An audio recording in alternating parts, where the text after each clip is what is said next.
बिस्मिल्लाहिर्रहमानिर्रहीम अस्सलाम वालेकुम। स्पोर्ट्स राउंडअप की आज की ताज़ा तरीन एपिसोड लेके मैं हूँ आपका होस्ट अली रज़ा। सामीन इकराम, मैं पिछले 2-3 मैचेस से वीडियो नहीं बना पाया कुछ मसरूफियत की वजह से। तो आज 3 मैचेस के बारे में डिस्कस करेंगे जो हुए हैं। सबसे पहले बड़ा ही इंपॉर्टेंट मैच हुआ था एक अफ़गानिस्तान और श्रीलंका के माबैन। क्या ही मेरे ख्याल में इस एशिया कप का अब तक का सबसे बेस्ट जो मैच था ना, वो श्रीलंका और अफ़गानिस्तान वाला मैच ही था। उसमें क्या ब्लंडर्स हुए, क्या भंड मारे अफ़गानिस्तान ने, इसके बारे में डिस्कस करेंगे। उसके बाद ही पाकिस्तान ने बासानी जो हरा दिया बांग्लादेश को सुपर 4 के पहले मरहले में। तो इस मैच के बारे में भी बात करते हैं कि क्या हुआ, कैसे हुआ। इसके अलावा और भी काफ़ी सारी न्यूज़ हैं एशिया कप से रिलेटेड। बीसीसीआई और पीसीबी की जो लड़ाई चल रही है, जो सर्द जंग चल रही है, जो सख्त जुमलों का तबादला चल रहा है, उसके बारे में भी बात करते हैं कि इसमें किसकी हठधर्मी है, किसका नुकसान है, एशिया कप हो पाएगा मुकम्मल या नहीं हो पाएगा। तो इन सारी चीज़ों के बारे में डिस्कस करते हैं, लेकिन सबसे पहले मैचेस के बारे में डिस्कस कर लेते हैं। सबसे पहले जो रिसेंट मैच हुआ पाकिस्तान और बांग्लादेश के माबैन, कल लाहौर के कदाफी स्टेडियम में ये मैच खेला गया जी। और कल जो है बांग्लादेश ने पहले बैटिंग करने का फैसला किया, एक अच्छी बैटिंग विकेट के ऊपर उन्होंने बैटिंग करने का फैसला बिल्कुल ठीक था। लेकिन पाकिस्तान की जो पेस बॉलिंग थी ना, उसके सामने वो ढेर हो गए। पाकिस्तान की जो फास्ट बॉलिंग है इस टाइम, मेरे ख्याल में दुनिया की वन ऑफ द बेस्ट में अगर आप कंसिडर करेंगे तो आप गलत नहीं होंगे। तो कंसिस्टेंट जो परफॉर्म कर रही है वो हमारी बॉलिंग ही है, और एज ऑलवेज हमारी बॉलिंग ही हमें मैच जितवाती है या मैच बचवाती है। तो बांग्लादेश कल प्योर पेस के सामने हमने देखा कि स्ट्रगल किया उन्होंने। कल लिटन दास की वापसी हो गई थी टीम में, और लिटन दास ने कल आते ही बड़े अच्छे 1-2 चौके भी मारे, लेकिन शाहिन अफरीदी की एक अच्छी बॉल जो उन्होंने बाहर निकाली, थोड़ा एक्स्ट्रा जंप लिया, किक ली उस बॉल ने, और वो एज कर बैठे और रिजवान ने आसान सा कैच पकड़ा उनका। मेहदी हसन मिराज जो लास्ट मैच के उनके सेंचुरियन थे, वो आते ही आउट हो गए। पहले ओवर में नसीम शाह ने उनको आउट किया मिड विकेट मारते हुए, कैच हो गए वो भी। और शांतु उनके थे जो लास्ट मैच के सेंचुरियन थे, वो अनफिट थे, वो मैच खेल नहीं सके। तो 47 पर 4 विकेटें बांग्लादेश की गिर चुकी थी। पाकिस्तान ने एक बार फिर स्ट्रगल किया है मिडल ओवर्स में विकेट लेने के लिए। तरसे हैं हम बकायदा तरसे हैं कल के मैच में भी, क्योंकि हमारा जो स्पिनर, जो मेन स्पिनर है शादाब खान अपनी प्राइम पे नहीं है। शादाब खान फॉर्म में नहीं है। शादाब खान बहुत तेज तेज बॉलिंग कर रहे हैं। लेग ब्रेक में अगर आप तेज तेज खींच खींच के बॉलिंग करेंगे तो यहां से आप कभी विकेट तो नहीं ले सकते, अनलेस के बहुत ज्यादा टर्निंग पिच हो। विकेट लेने के लिए लेग स्पिनर को, बैट्समैन को इंटाइस करना पड़ता है, थोड़ी फ्लाइट देनी पड़ती है, आई लाइन से अबव थोड़ा सा उनको जो है वो बॉल फेंकना पड़ता है, ताकि बैट्समैन कुछ करने की कोशिश करे और उसमें कुछ चांस क्रिएट हो। तो शादाब खान कर रहे हैं T20 वाली बॉलिंग, खींच खींच के कर रहे हैं, जिसकी वजह से क्या हो रहा है कि मिडल ओवर्स में दूसरी जो टीम है वो एक प्लान के साथ अब आ सकती है आगे कि यार इनकी नई बॉल से ही है, इनके जो 3 बॉलर 4-4 ओवर करके जब 12-13 ओवर होते हैं तो वो थक जाते हैं। उसके बाद इनके स्पिनर्स हैं, ठीक है जी, और उनको आप आराम से खेलो, कोई टेंशन वाली बात ही नहीं है। तो कल भी मुशफिकुर रहीम और शकीबुल हसन ने बड़ी अच्छी 102 रन की पार्टनरशिप जोड़ दी, 149 तक वो स्कोर ले गए। वो तो शकीबुल हसन का ही भला हो कि गंदी शॉट मार के आउट हो गया। फहीम अशरफ की एक गंदी छक्के वाली बॉल थी शॉर्ट पिच, जिस तरह वो कराते हैं, और पुल मार के वो स्क्वायर लेग पे कैच आउट हो गया। हालांकि वो अच्छी शॉट गैप में उसको मारनी चाहिए थी, या थोड़ी सी और जान से मारनी चाहिए थी वो शॉट उसको। तो as soon as Shakib departs, Mushfiqur Rahim पे प्रेशर आ गया, क्योंकि जो सामने आने वाले खिलाड़ी थे वो आउट होने शुरू हो गए। तो मुशफिकुर रहीम ने भी तेजी करने की कोशिश में वो भी आउट हो गया, और 63 रन उसने बनाया, 53-54 रन शाकिब ने बनाया। इसके बाद कोई बंदा भी जो है वो नहीं स्कोर कर सका, और बांग्लादेश की पूरी बैटिंग 192 पे 193 पे ऑल आउट हो गई, और वो पूरे 50 ओवर्स भी नहीं खेल सके। एक बार फिर पाकिस्तानी पेसर्स ने सारी विकेटें ली हैं। सिर्फ एक विकेट मिली है इफ्तिखार को, बाकी सारी 9 की 9 विकेटें पेसर्स ने ली हैं, जिसमें से 4 विकेटें हारिस रऊफ ने ली हैं। हारिस रऊफ अच्छी बॉलिंग कर रहे हैं, बहुत अच्छी लाइन और कंसिस्टेंसी के साथ बॉलिंग कर रहे हैं, ये एक अच्छी बात है उनके अंदर जो आजकल हमें देखने को मिल रही है, और जिस वजह से पाकिस्तान का जो पेस अटैक है वो बहुत ज्यादा ही मजबूत से मजबूत तर होता जा रहा है।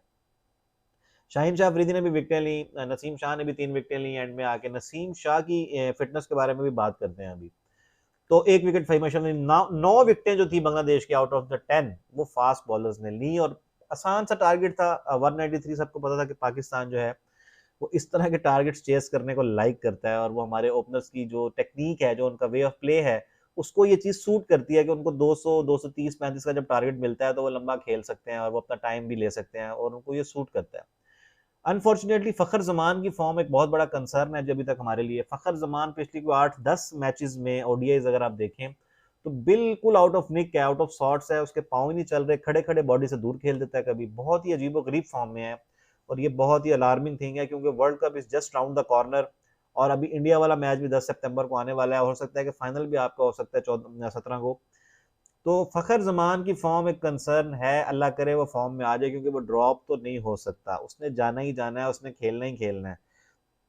तो हम यही दुआ कर सकते हैं कि फ़खर ज़मान फॉर्म में आ जाए। इमाम उल हक जैसे मैंने आपको बोला कि हमारे जो ओपनर हैं उसकी मेरी कहने का मतलब यही था कि इमाम। तो इमाम जो हैं वो 230, 235, 40 या 250 तक की जो रन चेज़ेज़ होती हैं उसके मास्टर हैं मेरे हिसाब से। क्योंकि वो जब भी छोटा टारगेट होगा आप देखेंगे कि इमाम लाज़मी स्कोर करता है। तो कल भी एक अच्छी हेल्दी स्ट्राइक रेट के साथ इमाम ने इनिंग्स खेली है। अच्छी इनिंग्स खेली उसने चेस के अंदर और बाबर आजम कल आपको पता ही है कि लॉ ऑफ एवरेजेस के तहत उसने फेल भी होना होता है। तो बाबर आजम कल जल्दी आउट हो गए, तस्कीन अहमद ने उनको अच्छा कल बांग्लादेश के जो पेसर्स थे ना, मैं उनकी तारीफ करना चाहूँगा। बड़े अरसे बाद मैंने देखा कि बांग्लादेश का जो पेस अटैक है वो इतनी अच्छी बॉलिंग कर रहा है और बांग्लादेश जो था, जो कैप्टन थे शकीबुल हसन, वो अपने स्पिनर्स से ज़्यादा अपने पेसर्स पे डिपेंड कर रहे थे। तो ये चीज़ बांग्लादेश में आपको देखने को मिलती नहीं है क्योंकि वो अपने हमेशा स्पिनर से अटैक करने की कोशिश करते हैं। लेकिन कल शरीफुल इस्लाम देख लें, आप तस्कीन अहमद देख लें, आप वो बच्चा जो है उनका दूसरा महमूद करके जो है, हसन महमूद जो है, उसको देख लें। तो ये सारे के सारे इन्होंने कल बड़ी अच्छी लाइन और लेंथ के साथ बॉलिंग की है और इन्होंने फंसा के रखा। कल पिच भी थोड़ा अंडर लाइट्स, बॉल भी थोड़ा हिल रहा था, इवन कि तस्कीन अहमद का बॉल वो छठा सातवां ओवर भी कर रहा था तो उसका बॉल अच्छा खासा मूव कर रहा था इन द एयर। तो बॉलिंग बहुत अच्छी की कल बांग्लादेशी पेसर्स ने और अगर इनको श्रीलंका की कंडीशंस मिलती हैं जो कि इनको आगे मिलेंगी तो उसमें ये किसी भी स्ट्रॉन्ग बैटिंग लाइन को तंग करने की अहलियत रखते हैं। इनका जो पेस अटैक है बहुत अच्छा पेस अटैक है काफी अरसे बाद। सो गुड टू सी कि एलन डोनाल्ड अगर उन्होंने बॉलिंग कोच रखा है बांग्लादेश ने अपने साथ तो नजर आ रहा है कि भाई कोई वर्ल्ड कप बहुत बड़ा स्टार उनके साथ काम कर रहा है, कोई दुनिया क्रिकेट का बहुत बड़ा बॉलर उनके साथ काम कर रहा है और आपको उनकी पेस बॉलिंग के अंदर वो चेंज नजर आ रहा होगा। तो खैर बाबर आजम को तस्कीन अहमद ने बोल्ड कर दिया, अनलकी रहे बाबर आजम, बॉल उठा ही नहीं, वो फ्रंट फुट पे आए लेकिन वो bottom edge of the bat को लगी बॉल, बिल्कुल बल्ले के निचले हिस्से पे लग के विकेटों में जा चली गई और वो बॉल उठा नहीं बिल्कुल। तो उसमें मैं कुछ कह नहीं सकता, उसमें कोई भी खिलाड़ी आउट हो सकता है दुनिया का। उसके बाद नंबर 4 पे रिजवान जो कि कंसर्न है मेरे हिसाब से, अभी भी कंसर्न है नंबर 4 पे रिजवान।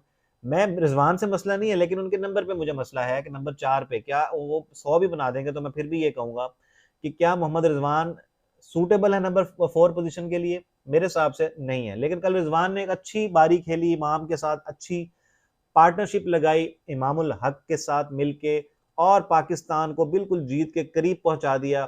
और इमामुल हक तो आउट हो गए, छक्का मारा, चौका मारा और उसके बाद मेहदी हसन मिराज को एक और स्लॉग स्विप मारते हुए बोल्ड हो गए। लेकिन उसके बाद जो है आगा सलमान आए और रिजवान ने मिलकर फटाफट मैच फिनिश कर दिया। रिजवान ने अच्छी 60+ की इनिंग्स खेली है और आगा सलमान आज भी फंसे फंसे रहे। मेरे हिसाब से कल आगा सलमान जब आए थे तो ऐसी पोजीशन थी मेरे भाई 30-35 स्कोर चाहिए, आप आके थोड़ा बल्ला तो खोलो ना, हाथ तो खोलो। लेकिन मैंने देखा कि वो ना सिर्फ स्पिनर्स बल्कि पेसर्स के आगे भी वो उनका बल्ला खुल नहीं रहा था। जिस तरह की फ्लुएंसी टेस्ट मैचेस में हमें नजर आई थी आगा सलमान में, उस तरह की फ्लुएंसी अभी तक ओडीआई में नजर नहीं आई। तो उनको कॉन्फिडेंस देने की जरूरत है मेरे हिसाब से कि भाई आप अपने आप को एक्सप्रेस करो, आप टीम का रेगुलर हिस्सा हो, आप खेलोगे। तो जब तक ये कॉन्फिडेंस नहीं दिया जाएगा आगा सलमान को तो वो मेरे हिसाब से फंसा ही रहेगा। अब टेस्ट मैचेस में उसको पता चल चुका है कि उसकी जगह अब है, तो वो अपनी नेचुरल गेम खेल रहा है। तो क्या वजह है कि वो अपनी नेचुरल गेम ओडीआईज में नहीं खेल पा रहा है? इसका मतलब है कि कॉन्फिडेंस नहीं है उसके पास, वो चाहता है कि थोड़ा सा अपने अपने लिए स्कोर कर ले फिर वो नेचुरल गेम की तरफ आए। तो कल पाकिस्तान ने ये मैच 7 विकेटों से बांग्लादेश को हरा दिया है। सुपर 4 का पहला मैच था, पाकिस्तान एक अच्छा आगाज किया सुपर 4 का। बॉलर्स की कारकर्दगी आपके सामने है, बैटिंग अभी तक थोड़ी सी हमारी टेस्ट नहीं हुई है मेरे हिसाब से एक अच्छे बॉलिंग अटैक के आगे, क्योंकि कल भी हमने कन्विंसिंगली चेस नहीं किया ये टोटल। हमें मैक्सिमम 30-32 ओवर्स में इसको चेस करके एक स्टेटमेंट देनी चाहिए थी कि we are coming like champions, we are coming like number 1 ODI side in the world. तो वो चीज हमें देखने को नहीं मिली। कल भी हमने तकरीबन 40 ओवर्स में जाके चेस किया। तो होप सो कि नेक्स्ट मैचेस में हम अपनी जो बैटिंग अप्रोच है इसको थोड़ा सा चेंज होते हुए देखेंगे और थोड़ी सी अग्रेसिव क्रिकेट और इंटेंट के साथ खेलते हुए हमारे खिलाड़ी दिखेंगे। अब जो बात करने लगा हूं मैं वो है जी बेहतरीन, जो इस एशिया कप का सबसे बेहतरीन मैच हुआ था वो था श्रीलंका और अफगानिस्तान के में। श्रीलंका ने 292 का टारगेट दिया गालिबन अफगानिस्तान को, ठीक है जी। अब अफगानिस्तान ने वो टारगेट चेस करना था 37.1 ओवर्स में in order to beat Sri Lanka on the basis of net run rate. तो अगर वो 37.1 ओवर्स में ये टारगेट चेस करते तो वो श्रीलंका को बीट कर देते नेट रन रेट पे और आगे क्वालिफाई कर जाते और श्रीलंका बाहर हो जाता। क्या किसी ने सोचा था जब अफगानिस्तान चेस पे आया था कि क्या अफगानिस्तान क्लोज तक भी पहुंच पाएगा? किसी ने नहीं सोचा था। लेकिन अफगानिस्तान ने बिल्कुल, वो कहते हैं ना कि अनबिलीवेबल एक चेस आपको दिखाई है, अनबिलीवेबल चेस थी बिल्कुल भी। और हालांकि गुरबाज जो थे, जो कि जिस पे सब डिपेंड कर रहे होते हैं अफगानिस्तान की तरफ से कि गुरबाज नहीं रन करेगा तो फिर की बनेगा, और कल उस दिन गुरबाज भी आउट हो गया जल्दी। और एज यूजुअल अभी तक मैं उसको रेट नहीं कर रहा, क्योंकि अच्छे क्रैकर ऑफ द मैच में जहां प्रेशर होता है गुरबाज परफॉर्म नहीं कर रहा अभी तक मेरे हिसाब से। तो गुरबाज जल्दी आउट हो गए। उसके बाद आप देखें कि उन्होंने गुलबदीन नाइब को ऊपर भेजा, वो भी आउट हो गया। रहमत शाह जो है उनको भेजा गया। रहमत शाह यार बड़ा कॉम्पैक्ट प्लेयर है वैसे, और रहमत शाह ने क्या कुछ कट्स और 2-3 और ड्राइव्स इतनी ग्वाला मारी हैं कि मैं कहता हूं कि क्लास था। आप जरूर वो हाईलाइट्स में शॉट देखिएगा जो रहमत शाह ने मारी है। रहमत शाह के साथ हशमतुल्लाह शाहिदी जो उनके कैप्टन भी हैं, इन दोनों ने जी पार्टनरशिप लगाई और इन दोनों ने वो जो 8 साढ़े 8 का रिक्वायर्ड रेट था उसको लेके ये चलना शुरू हुए हैं। और मुझे कोई वो नहीं था और किसी को भी नहीं होगा कि ये क्या हो भी सकता है, ये ऐसा हो सकता है। सबने कहा ट्राई करेंगे, नजदीक जाके हार जाएंगे, बस यही है। लेकिन जो मैच का पासा पलटा है जी वो बदला है, वो बिल्कुल बदला है मोहम्मद नबी ने, जिस पे बहुत अच्छे से ड्यू था कि कोई अच्छी परफॉर्मेंस इस तरह की करे मैच विनिंग। तो मोहम्मद नबी ने जो आगे 32 गेंदों पे 65 रन की इनिंग खेली है 200 के स्ट्राइक रेट के साथ, उसने मैच बिल्कुल अफगानिस्तान की झोली में डाल दिया, बिल्कुल झोली में डाल दिया। नीचे से नजीबुल्लाह जदरान भी खड़ा था और राशिद खान वगैरह सब खड़े थे और बांग्लादेश पहुंच चुका था। ऐसे पहुंचा कि लास्ट समझ लें कि 7 बॉलों पे उनको तकरीबन 15 या 16 रन चाहिए थे। तो राशिद खान ने उस ओवर में तकरीबन 3 चौके मार दिए भाईजान। तो जैसे राशिद खान ने वो 3 चौके लगाए तो 37 ओवर्स खत्म हो चुके थे। अब 1 बॉल और 3 स्कोर चाहिए था और 37.1 ओवर्स में अगर अफगानिस्तान ये चेस कर जाता टोटल तो वो क्वालिफाई कर जाता और श्रीलंका बाहर हो जाता था। अब ये जो मैंने बात की है कि 37.1 1 बॉल और 3 स्कोर, यही बिल्कुल इंफॉर्मेशन थी अफगानिस्तान के पास और उनके ड्रेसिंग रूम में भी यही चीज उनके पास इंफॉर्मेशन यहीं तक की थी। मुकम्मल इंफॉर्मेशन नहीं थी उनके पास कि मजीद क्या हो सकता है कि अगर वो 37.1 में अगर चेज नहीं कर पाते तो क्या उनके पास ऑप्शंस मौजूद हैं। तो उनके पास जो ऑप्शंस मौजूद हैं, जो कि सोशल मीडिया पे इतनी मार धाड़ हो, ये हो गया वो हो गया, वो ये था कि अगर वो, जैसे उनका स्कोर 289 था, अगर वो वहां से छक्का मारते हैं, छक्का मार के जीतते हैं 295 तक अगर पहुंचते हैं तो उनके पास चांस था कि वो 37.4 बॉल्स तक वेट कर सकते थे और उस दौरान उन्होंने 295 तक पहुंचना था। 291 अगर एक स्कोर जीतने के लिए चाहिए तो चौका मार के 295 तक पहुंच सकते थे और वहीं से वो छक्का मार के 295 तक पहुंच सकते थे 289 से। तो ये सारा सिनेरियो मौजूद था। 295 तक अगर श्रीलंका के टोटल के जवाब में अगर अफगानिस्तान 37.4 या 38.1 ओवर तक पहुंच जाता तो भी उनका नेट रन रेट श्रीलंका से आगे चला जाता, वो उससे बढ़ जाना था और श्रीलंका बाहर हो जाता और अफगानिस्तान सुपर 4 के लिए थ्रू कर जाता। लेकिन क्योंकि ये इंफॉर्मेशन उनके पास नहीं थी, 37.1 के ऊपर मुजीबुर रहमान ने एक शॉट लगाई, छक्का मारने की कोशिश की, डीप मिड ऑन पे, कैच आउट हो गया। जैसे ही वो आउट हुआ तो आपने देखा होगा कि राशिद खान के जो एक्सप्रेशंस थे, वो नीचे बैठ गया, बल्ले को जमीन पर मार रहा था और अपने सर पे मार रहा था और वही से पता चल गया था कि इसको नहीं मालूम कि भाई अभी भी तुम्हारे पास चांस मौजूद है, क्योंकि राशिद खान अफगानिस्तान के पूरे ड्रेसिंग रूम की तरह यही समझ रहा था कि अब हमने जीत के भी क्या लेना है भाई, अब तो हम बाहर हो जाना है, जीत के भी बाहर हो गए, बस अब फायदा नहीं है जीतने का भी, जबकि उनके पास चांस था। तो ये गलती किसकी है? टूर्नामेंट के ऑफिशियल स्टैट्समैन जो होते हैं ये उनकी गलती है या अफगानिस्तान का जो अपना स्टैटिस्टिशियन है उसकी गलती है? ये ऑफिशियल स्टैट्स वाले बंदे का काम है कि डिफरेंट सिनेरियोज, डीएलएस के पार स्कोर्स और ये सारी चीजें उनको मालूम होनी चाहिए और ये मैसेज के तौर पर पहुंचाई जाती हैं ऑन द फील्ड जो खिलाड़ी खड़े होते हैं उनके पास भी। तो इतना बड़ा ब्लंडर कैसे कर दिया अफगानिस्तान की टीम मैनेजमेंट ने, अल्लाह ही जानता है भाई। बहरहाल ये एक कहते हैं कि ना हार्ट आउट खेलना, ये एक हार्ट आउट खेलने हैं जी अफगानिस्तान वाले, और दिल जीते हैं इन्होंने बिल्कुल।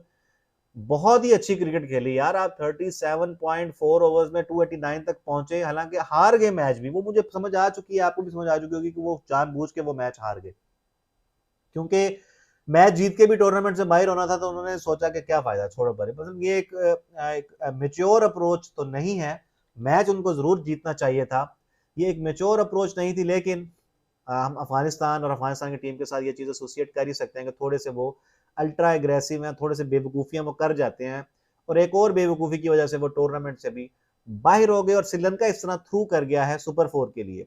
तो बड़ा ही कमाल का मैच था, कमाल की बल्लेबाजी देखने को मिली हमें अफगानिस्तानी बैट्समैन की तरफ से। हशमतुल्लाह शाहिदी जो उनके ओपनर, उनके कप्तान थे, उसने टोन सेट की, मोहम्मद नबी ने टोन सेट की, यानी कि हमने देखा कि जो उनके सीनियर प्रोज थे उन्होंने जिम्मेदारी ली इस चीज की कि हम ये करके दिखाएंगे आपको। और अफगानिस्तान में ये पोटेंशियल है कि वो अभी तक वो ये हो रहा है कि अच्छा गेम खेलते हैं, क्लोज मैच लड़ते हैं, एंड तक जाते हैं और मैच हार जाते हैं, और ये बहुत अरसे से चल रहा है। तो उनको ये जो नर्वस ब्रेकडाउन उनका हो जाता है बिल्कुल towards the end of the game, इस पे थोड़ा कंट्रोल करना पड़ेगा, अपनी नर्व्स पे कंट्रोल करना पड़ेगा।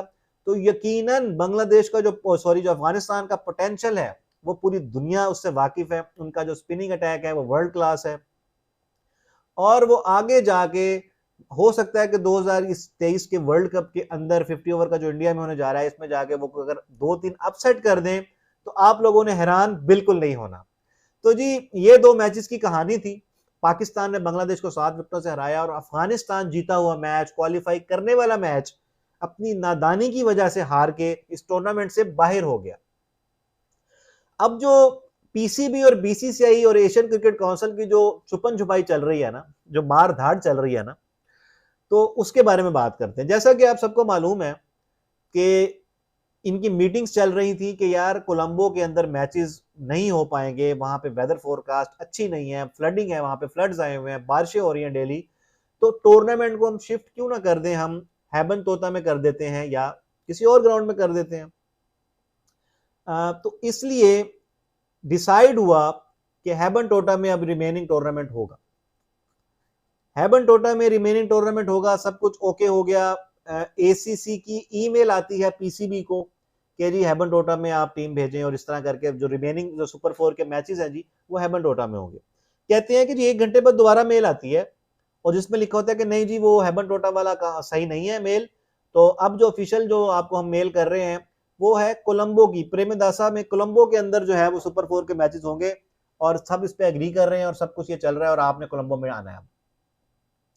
पता नहीं ये क्या मजाक हो रहा है, ये एशियन क्रिकेट काउंसिल क्या एक मजाक है, ये एशिया कप जो हो रहा है क्या ये एक मजाक है, इतनी घटिया और पुअर मैनेजमेंट है इसकी जिसकी कोई हद नहीं है, और इसको हेड कौन कर रहा है, जय शाह, बीसीसीआई का जो सेक्रेटरी है वो हेड कर रहा है। आप उसकी कैपेबिलिटीज का अंदाजा इसी से लगा सकते हैं कि वो इस किस तरह इस टूर्नामेंट को मैनेज कर रहा है, कितना फारिग इंसान है वो, उसकी अपनी कोई औकात नहीं है, सिर्फ बाप के सर पे वो बीसीसीआई का जो है ना सेक्रेटरी बना हुआ है, माजरत इंडियन बहनों भाइयों के से, लेकिन आप भी जानते हैं कि वो क्या है उसके पास, किस बिना पे वो बीसीसीआई का सेक्रेटरी है, वो आपको भी पता है कि जय शाह का, अमित शाह का बेटा है वो बस, और उसकी कोई काबिलियत नहीं है।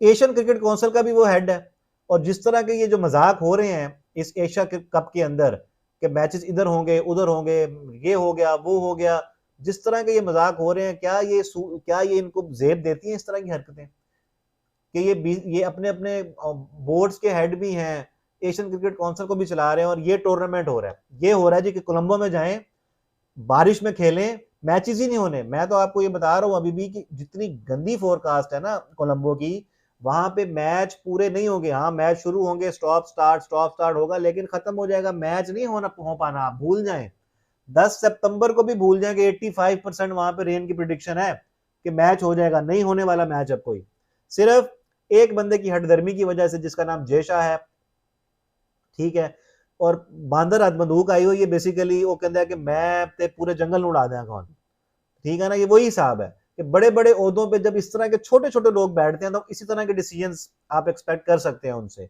तो ये छुपन छुपाई, ये लुका छुपी, ये एक दूसरे की माँ बहन हो रही है बीसीसीआई की और पीसीबी की। वो सुना है कि पीसीबी ने मेल किया ज़कात अशरफ ने और बड़े अपने रिजर्वेशंस दिखाए हैं कि जी आपने हमसे बगैर पूछे कोलंबो शिफ्ट क्यों कर दिया और हमारे मैचेस ये वो। भाईजान को खुल के भी तो बात कर लो ना। हमारे पीसीबी का तो अपना पट्ठा बैठा हुआ है। हमारी जो पीसीबी के मैनेजमेंट, उनको खुद नहीं पता कि उन्होंने कल यहाँ पे रहना है कि नहीं रहना। इन्होंने क्या किसी से बात करनी है? साढ़े अपने ही कसूर ने, ठीक है ना। तो अब सूरत हाल ये है कि सुपर 4 का मरहला अब कोलंबो शिफ्ट हो जाएगा और 9 सितंबर को पहला मैच होगा। 10 सितंबर को पाकिस्तान और भारत का मैच होना है, जिस पे सबकी नजरें टिकी हुई हैं। लेकिन अब जो सुपर 4 के जितने भी मैचेस कोलंबो में होने हैं ना, उसको पूरा होता हुआ मैं नहीं देख रहा। वहां पे फ्लडिंग है, वहां पे रेन फोरकास्ट बहुत ज्यादा है। ये मॉनसून का सीजन है और कोलंबो में बहुत ज्यादा बारिश होती है। पूरे श्रीलंका में बहुत ज्यादा बारिश होती है, सिर्फ डम्बोला के अलावा। हाँ, बाय द वे डम्बोला का भी बोला गया था अभी कैमन टोटा डम्बोला में से करवाने, लेकिन डम्बोला का आपको मैंने शायद पहले भी बताया था कि उसकी फ्लड लाइट्स जो है स्टेडियम की, उसका थोड़ा इशू है और बीसीसीआई उसको एग्री नहीं कर रहा। इवन के श्रीलंकन बोर्ड ने रिपेयर भी करवाई है वो लाइट्स, लेकिन बीसीसीआई के स्टैंडर्ड्स पे वो पूरी नहीं उतरी, तो डम्बोला को रद्द किया उन्होंने। और हैबन टोटा में भी बारिशें थी, लेकिन कोलंबो से काफी हद तक कम बारिशें थी। तो अब देखते हैं जी कि ये जो ईगोस की जंग है दो बोर्ड्स के दरमियान, भाई तो इतना ही मसला है आपस में, तो ना खेलो ना। पाकिस्तान विड्रा कर लेता या इंडिया विड्रा कर लेता अगर उन्होंने नहीं आना था पाकिस्तान तो ठीक है। इतने मसले भी फुल चल रहे हैं, वो इनके बीसीसीआई के ऑफिशियल्स लाहौर में भी आए हुए हैं, दोस्तियां यारियां भी हो रही हैं, पप्पियां जप्पियां भी हो रही हैं, लेकिन ये मसले जय शाह को सुकून ही नहीं आता। ये किस दिन मेरे हाथ लग जाए ना, मैं दसांगा। तो खैर जी, ये सारे हालात हैं, ये सारे मामलात हैं। एशिया कप बहरहाल अभी तक तो हो रहा है। अब कोलंबो में आगे मैचेस मजीद हो पाएंगे या नहीं हो पाएंगे, इसके बारे में हम कुछ नहीं कह सकते। पीसीबी के मसले चल रहे हैं, मैनेजमेंट के मसले चल रहे हैं। मिकी आर्थर का भी पता चला है कि शायद इस वर्ल्ड कप के बाद उसकी भी छुट्टी हो जाएगी और वो भी ज्यादा इंटरेस्ट नहीं ले रहे टीम के अंदर। पाकिस्तान ने अभी तक अपना वर्ल्ड कप का स्क्वाड भी अनाउंस नहीं किया। तो सुनने में ये आ रहा है कि फहीम अशरफ और वसीम जूनियर के दरमियान क्लैश सा है कि इन दोनों में से किसी एक बंदे को लेके जाया जाएगा। बाबर आजम जो है वसीम जूनियर को लेके जाने के हक में है, जबकि इंजमामुल हक जो हमारे चीफ सिलेक्टर हैं उनका पूरा जोर है कि फहीम अशरफ को लेके जाया जाए। और आपको पता है कि इंजमामुल हक कोई मोहम्मद वसीम नहीं है, और जो पुराना चीफ सिलेक्टर था। इंजमाम जब बात करते हैं तो उसमें वजन होता है और बाबर आजम उसको सुनना पड़ेगा उसको, इस बात को। तो ये सारे सिस्टम चल रहे हैं। इंडिया ने अपना वर्ल्ड कप का स्क्वाड अनाउंस कर दिया है, केएल राहुल उसमें शामिल हैं और उसमें तिलक वर्मा मिस आउट कर गए हैं। इसके अलावा बड़े बड़े नाम उनके जिनका सोचा जा रहा था कि अश्विन नहीं है, गब्बर नहीं है उसके अंदर, युजवेंद्र चहल नहीं है उसके अंदर, संजू सैमसन को बाहर कर दिया गया है। तो बड़े ये मेरे हिसाब से तो मुझे तो एक्सपेक्टेड टीम ही लगी है, क्योंकि मुझे मालूम था कि ये खिलाड़ी नहीं होंगे। और जो एशिया कप का स्क्वाड है 15 का, वही ऑलमोस्ट आपको वर्ल्ड कप में देखने के लिए भी मिलेगा। लेकिन 28 सितंबर तक चेंजिंग आप कर सकते हैं स्क्वाड में, लेकिन इंडिया यही स्क्वाड लेके जा रहा है। केएल राहुल की वापसी हो गई है, शेरेस आयर भी टीम में है और ईशान किशन अपनी जगह बना चुके हैं टीम में। एक परफॉर्मेंस देके पाकिस्तान के खिलाफ ये इंपैक्ट होता है पाकिस्तान के खिलाफ परफॉर्म करने का या इंडिया के खिलाफ परफॉर्म करने का, कि ईशान किशन जो टीम से शायद बाहर हो सकते थे और संजू सैमसन विकेट कीपर उनकी जगह आ सकते थे, लेकिन देखें आप उसने एक इनिंग खेली है और वो टीम में आ गए वर्ल्ड कप की। संजू सैमसन को ये मौके दिए गए हैं वेस्ट इंडीज टूर पे, बार बार दिए गए हैं, लेकिन संजू सैमसन इन मौकों से भरपूर फायदा नहीं उठा सका और बिल आखिर वो वर्ल्ड कप के स्क्वाड से बाहर हो गया है।